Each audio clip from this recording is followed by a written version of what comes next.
Hello there. Good evening. Today I would like to continue the conversation about the Russian-Ukraine conflict.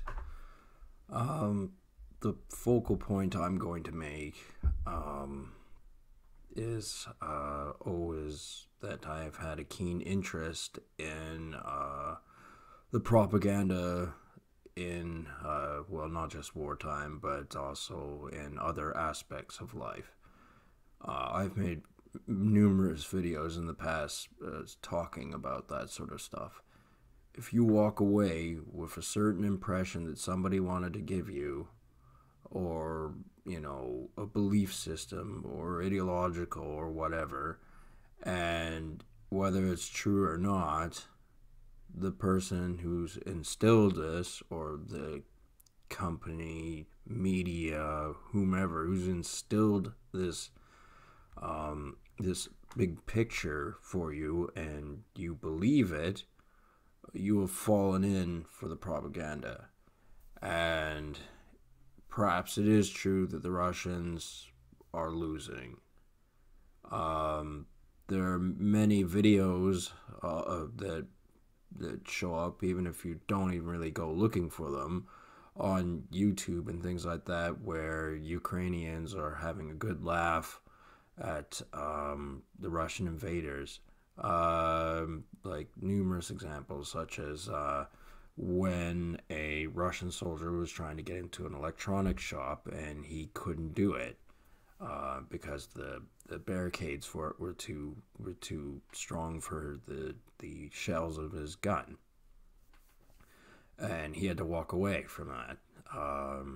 And there's another video where supposedly a Russian soldier is giving the middle finger to a Ukrainian drone, and then the base camp that he was from gets blown up, and all sorts of things to prop up Western military prowess, like the exercise of their tanks that they have, and that they're getting more from other countries, and they're getting more sophisticated weapons, and they're doing this because the Russians are trying to do it, and they're not able to muster up the kind of weaponry they need to finish the war. There's also reports that they were running out of ammunition and equipment, the Russians were, and that the Chinese were selling them ones. And there's also stories of how they're using Cold War weaponry because they're running out, and how their soldiers don't have the morale to continue the war, yada, yada, yada. Well, I do believe that the Russians are wrong in what they're doing. I also don't like to be told exactly what to think. And I also question the media and their approach on everything. First of all, here in the West, it is highly downplayed. It's there, but I mean, you take things like the Queen's celebration, her Jubilee, 7 years on the throne, and that was a story for the week. We got monkeypox, which is an insignificant story, really. Not that many people have been infected with that virus. I don't even look into it too much. It's not really a concern of mine. And, it all sounds plausible, but there isn't proof that it's true. There was a famous Indian musician. I don't know what genre he is, but people are comparing him to Tupac, for example. And there's a video of his supposed assassination, and it's little more than a car driving around the corner that may or may not have even had him in it. And you hear shots that may have been gunfire after another car followed him. And that seems to be enough evidence for people to come to the conclusion that he was assassinated. enough people telling the same story loud enough, and all of a sudden it becomes true. And this is very, very true when it comes to the Russian-Ukrainian conflict. And there are many aspects that people are not even thinking about. Like, who's pulling the strings here?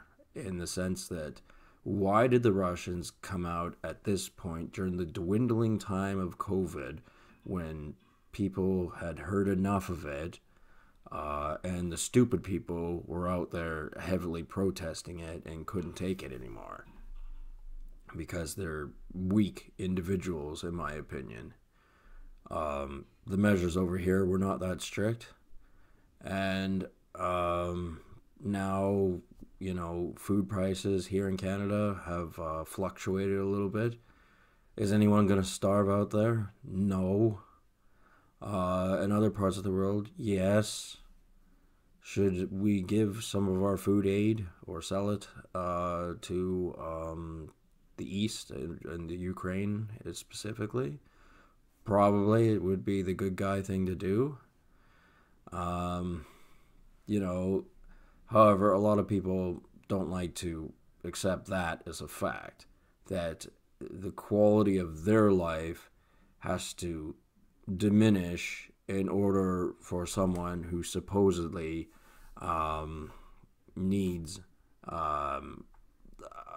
what is ours in order to, for them to survive as a nation. And, I'm not siding with the Russians at all on this, and the threat is real from the Russians towards the Ukrainians. There's no doubt about it. But the Ukrainians have sort of become, well, they've become like the homeless, to put it quite bluntly. They always have a story of what they need. They do lie, and to Western media outlets, and those Western media outlets more than likely don't believe all their stories, but they go along with it anyway. I mean, every now and then, like, I rarely ever deal with a homeless person because I just can't stand them. They always have a story for what's the problem this time. Oh, they were riding the bike down the road and somebody's car door opened and they flipped over, and then, now they need, money to go do this. Or they're rooting through dumpsters going, well, I'm hungry, I need food. And it's like, no, you're looking for something that might be worth money so you can sell it for crack. That's not the same thing. That's called a lie. And the Ukrainians are starting to look a bit like that, not in the same sense, but they want to be a military power in the region. And they want military hardware, sophisticated stuff, beyond, the tank destroyers that they've got, beyond slightly elevated Soviet era tanks. They want Silicon Valley tech. They want the most sophisticated weaponry they can get their hands on. And why would they want that? To oppress their enemies and make an imprint in the region. Supposing the Russians and the Ukrainians are both just as evil as each other. Supposing Zelensky is just another oligarch. They're not popular opinions, and like I said, and I have to say it again. I'm not on the Russian side offhand, and to really scrutinize things, I think that both sides are capable of lying to get what they want. And maybe it's out of desperation, maybe it's out of greed, probably both. All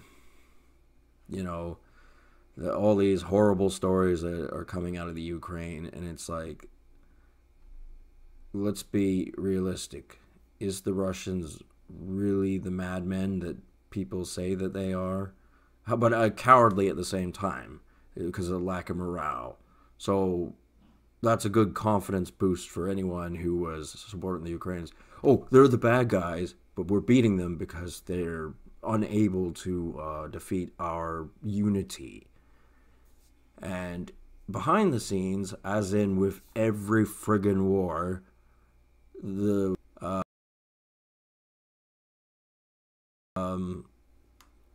sell to both sides. You take the Iranian-Iraq conflict, happened a couple decades ago. Yeah, the Americans sold weapons to both sides.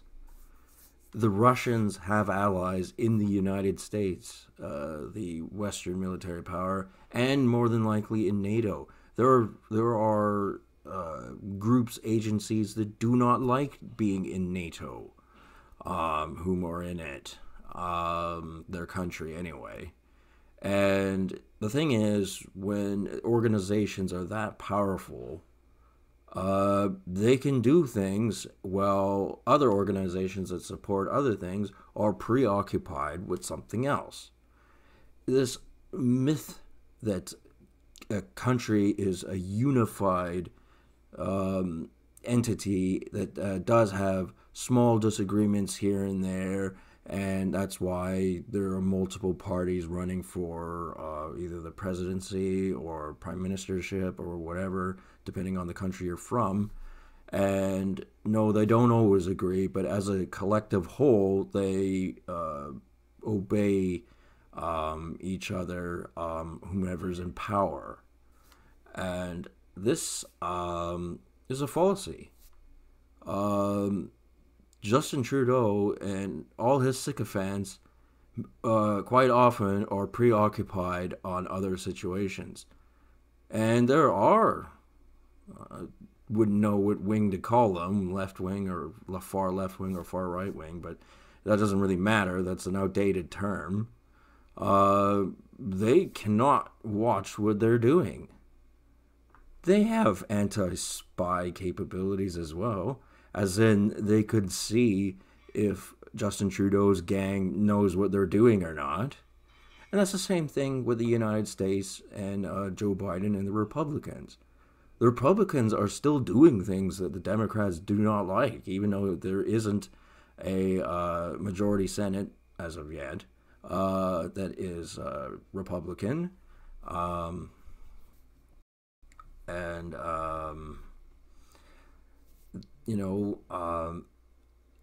there, this idea of a unified lie the world has ever heard. There's no such thing. I mean, like, take examples from, like ancient history. Like, the Japanese originally came from China. I'm not saying they're Chinese, because they're not. They're Japanese. But they came like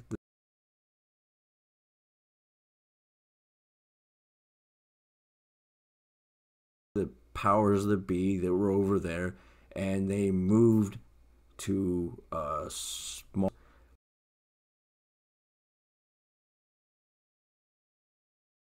whom they mostly wiped out, and for whatever reasons, that is not worldwide.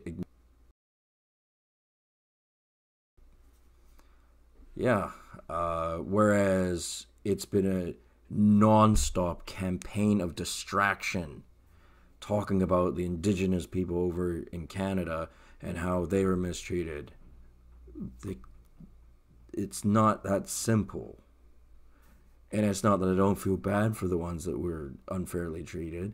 It's, the ignoring of the fact that a lot of their mistreatment they did to themselves before and after white Europeans arrived here.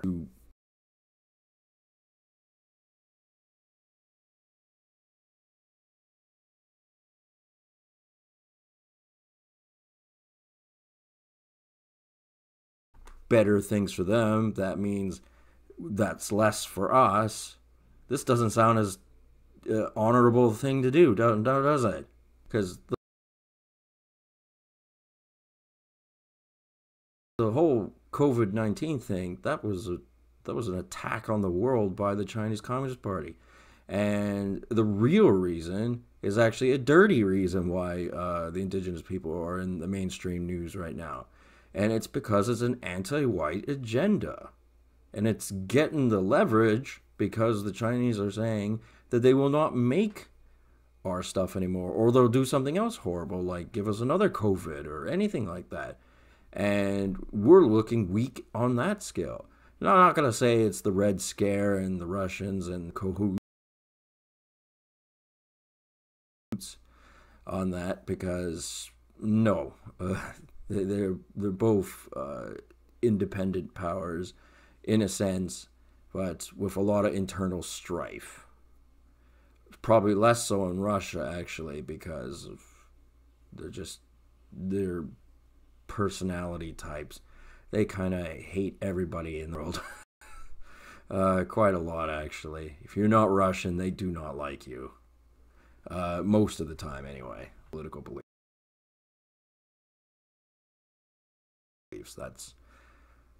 Those are facts. That's got nothing to do with, you know, discrimination or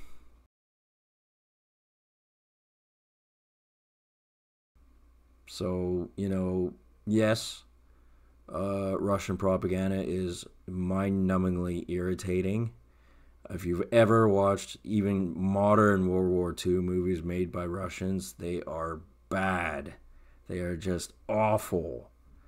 And you also watch Western ones, and it's always nice that your team wins. But at the end of the day, if they're lying to you, then the truth. And, I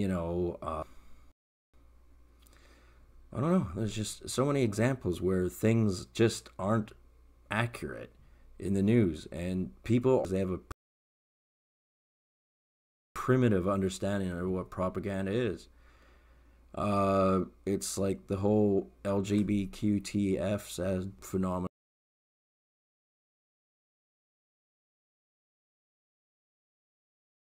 that went on for, however long it went on. I think for like 2 years, it was like on the news every single friggin' day. And it's like, there aren't that many of them, actually. There's enough of them, too many probably. And they did win some legal battles as to what their rights are. However, to paint the rainbow people like they're all good, nice, kind, friendly people would be highly, highly inaccurate. I don't, and this is why I don't watch prison movies. And I also have a very negative opinion on other subjects as well, because they paint this false image that people buy into. You take the music industry, for example. Supposedly, either you've gone crazy white woman like Lady Gaga or Meg Myers or something like that, or Katy Perry, where she did this weird alien thing.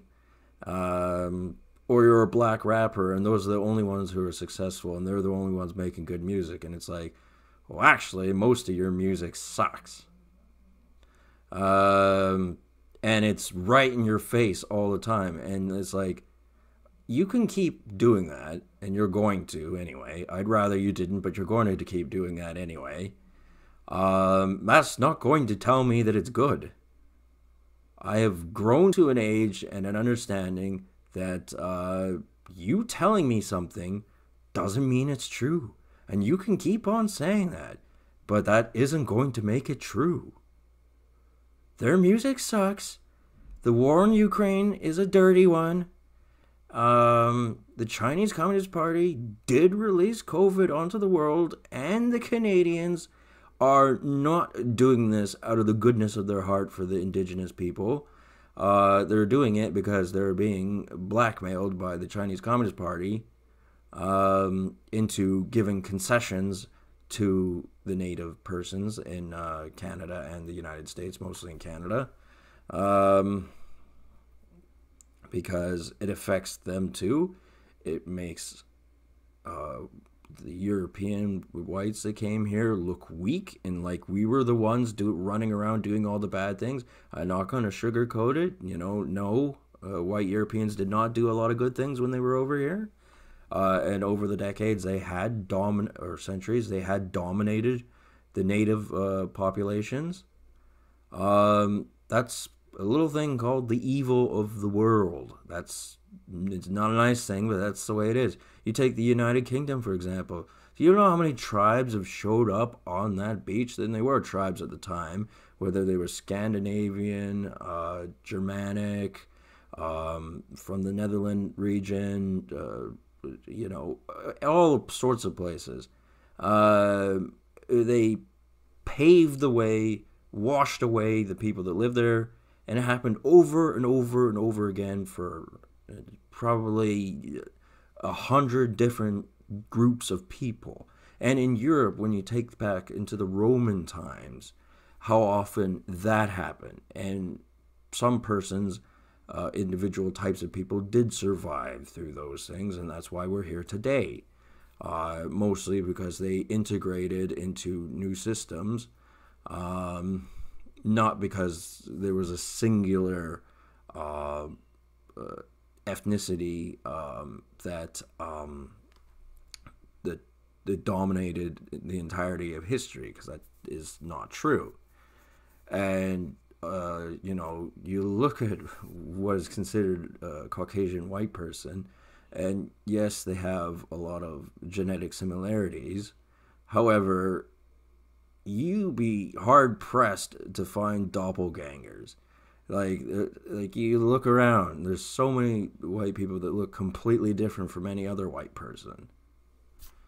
And I mean, if that doesn't say genetic diversity, then that's crazy talk. And that's not what the media's been telling us. Like, it's like the whole thing with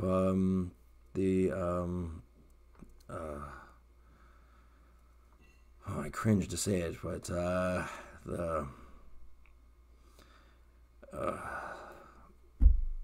and I forgot the word anyway.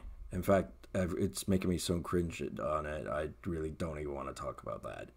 But